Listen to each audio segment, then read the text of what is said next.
Hi guys! Welcome to my channel. So for today videos is ititreat kami ni Ima dahil last week is kanyang birthday. So tara, samahan nyo kami. A few moments later. So yan, naglakad nga lang kami at ito, tulak-tulak ko nga yung aking alaga. So yan, kung makikita nyo nga dyan, grabe ang pawis ko. O diba?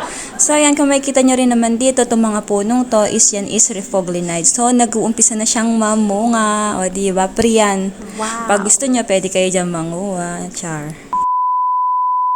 So yan, welcome to Burgery. So yan mga sisilab, kung makikita nyo nga dyan yung mga upuan na yan, yan yung mga hostages na hanggang ngayon is hindi pa nakakabalik dito sa Israel. So, yan yung mga nawala nung October 7. So, napakadami pa rin. Mga nasa 100 plus pa rin yan. Ayan yung nagsisimbolize na, ayan pa yung hindi nakikita nung October 7 na hanggang ngayon is hindi pa nakakabalik dito sa Israel. So, yan, nandito nga kami sa Burger Inn. Pumasok si Ima dito sa may restaurant kasi ang daming bata. So, parang merong kiddie party kasi ngayon is ano na ng mga estudyante, bakasyon na nila. So, lumabas kami dito ni Aba, inaantay namin si Ima. Si Ima is pumasok sa loob, i-check niya muna kung may space pa. So, yan, after nga yan is lumabas siya. Sabi niya sa akin is, ang daming ang bata. Kung gusto ko daw kumain or uuwi kami sa susunod na lang. So, sabi ko, nandito na rin naman tayo, kumain na tayo, dito na lang tayo sa labas. Sabi niya, ayaw niya daw sa labas kasi mainit.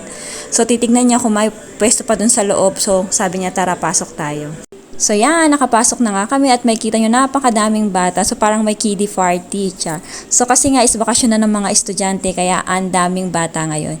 Ayan, waiting na nga lang kami sa in-order ni Ima. Last week kasi tinatanong niya ako kung saan ko daw gustong kumain. Sa McDonald's daw ba or dito sa Burger Inn. So sabi ko dito na lang para maiba naman. So yan, dumating na nga yung in-order ni Ima. So ang in-order niya is 2 order lang. Tag-4 na burger, tapos chips at saka onion rings. So yan, enjoy na enjoy ang Inday. Naka-2 burger nga ako dyan. So ang kapal ng burger nila, ang kapal ng patty burger. So sulit na sulit. Sabi niya tong 2 order na to is nasa 100 plus ang kanyang binayaran.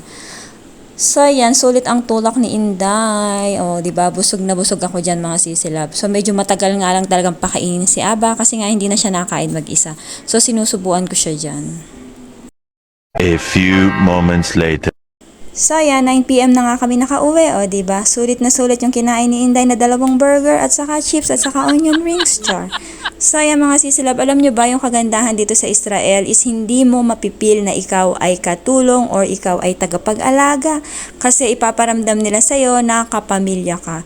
Hindi, unlike sa ibang country na hindi kayo sabay-sabay kumain, dito is sabay-sabay kayo kakain. Kahit nandito ang anak, sabay-sabay kayong kakain at kung anong kinakain nila, yun din ang ipapakain nila sa inyo. So, yun lang. Thank you for watching. Share!